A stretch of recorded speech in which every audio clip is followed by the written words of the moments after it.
to AI Revolution Digest, where businesses get smarter. I'm Jesslyn. And I'm Elias. Together, we show you how AI drives real results. And because the future isn't waiting, let's dive right in. In the world of AI, what is the future in Canada? That is the question for today's episode. And now, yes, welcome our guest speaker for today, dialing from Ottawa, Canada, Sir Wyatt Tessari. Sir, thank you for being here. Can you tell our listeners a little bit about yourself and what you do? Yes, my name is Wyatt Tessari L'Allié. I'm the founder and executive director of AI Governance and Safety Canada. We're a cross-partisan not-for-profit and a community of people across the country. And we started with the question in 2022 of what can we do in Canada and from Canada to ensure positive AI outcomes? And it turns out there's quite a lot in terms of everything from global foreign policy, pushing global talks on AI, to pioneering laws in Canada, to investing in safety and governance research. So yes, that's what we do. We figure out what Canada can be doing, and we advocate for that. Okay, so while I was taking an Uber, one of my driver was Canada. She's Canadian, and I told her we're doing this interview. And one of her top question is, well, what is Canada doing? What steps are she taking to ensure that people still have employment? Because what people nowadays in Canada are saying, the robots are here to take our jobs. We're going to be homeless. So what's your message? So my question is, with all this AI, what steps is Canada taking to prepare for potential catastrophe outcomes such as massive job displacement? The unfortunate answer is that Canada isn't doing much, and right now it's still very much focused on, understandably, boosting investment and accelerating AI development and adoption. Everyone has their head in the sand right now as to what's going on in terms of the job fronts. We're still very much in a world where there's lots that a human being can do that a machine can't. So we're not seeing mass job losses yet, and it may not happen for the next few years. But following what's going on in the frontier labs, OpenAI, Anthropic, and Google, their stated goal is to build smarter than human AI, so systems that can do everything a human being can do, only better, faster, cheaper. So the bigger picture is we're probably headed into either a post-work world or at least a very, very different economic landscape than we are currently.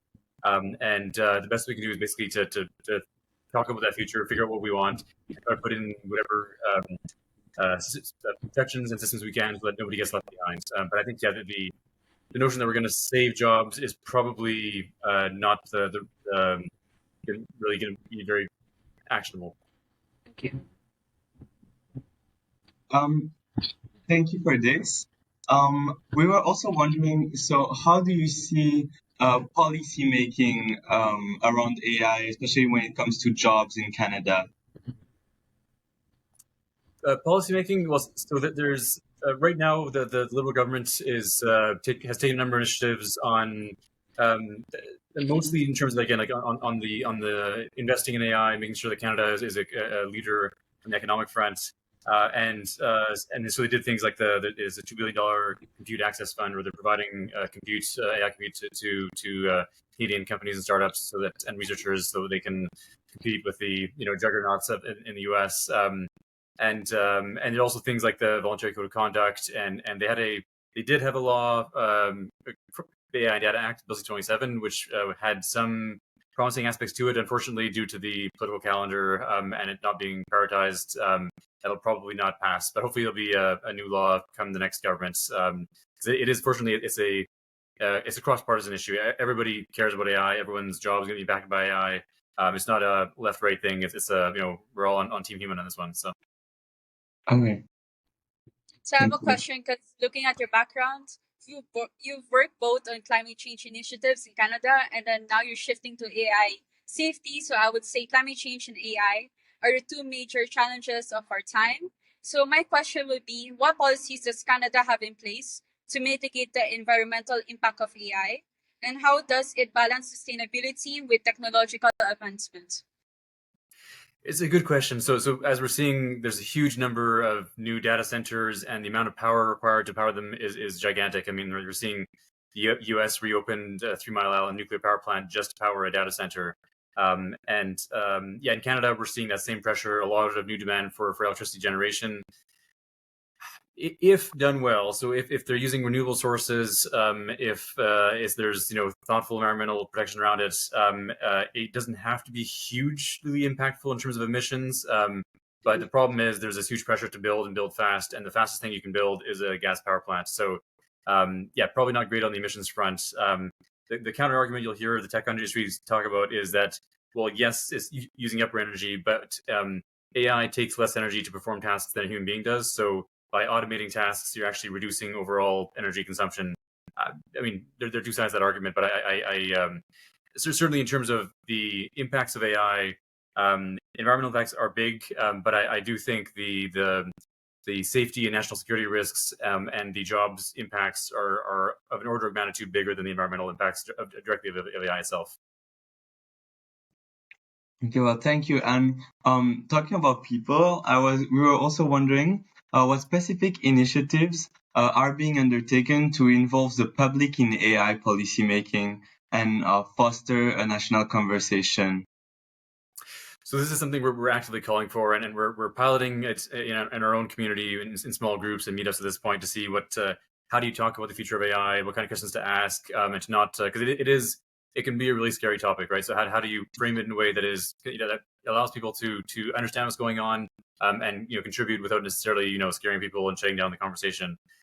So that is it's a huge piece, and it is because everyone's life is going to be turned upside down by AI. The whole concept of a 9-to-5 job, the whole concept of a K-12 plus college education system may still exist in the future, but big question marks, right? So really, ideally, in a democratic world, everyone should have a chance to talk about it, be part of the conversation, make sure that everyone's preferences are taken into account, so that whatever future we do end up in is a positive one. And I do want to reinforce that, yes, this amount of this tsunami of change coming is scary, but we could very well be in a world 20 years from now, which is much better than what we currently have. So it's important to have that conversation to make sure that we can lean towards that world versus the maybe a default one, which is riskier than we'd like. Yeah. So I just want to touch on the point of regulation, because it's one of the things that people are talking about. How we're going to regulate AI? What's the laws? So my question on the pace of AI, its development, it's super fast, but then our laws are quite slow to adopt. So my question is, how does Canada plan to create adaptable and future-proof regulations that can quickly respond to breakthroughs and emerging threats? This is a really tough challenge because the government is designed to be slow and stable and not so all of the process around creating laws and passing them and updating regulations is over multiple year timeframes, and meanwhile AI is taking off like crazy. The best they can do in terms of laws is just make sure that they are as high level and value and principle based as possible, and allow regulations to be updated rapidly as technology evolves. It is going to be there is a risk of government trying to micromanage AI current systems only to have it become irrelevant as soon as the new system comes out and has a different risk profile or behavior pattern. Basically, future proofing involves really looking forward being.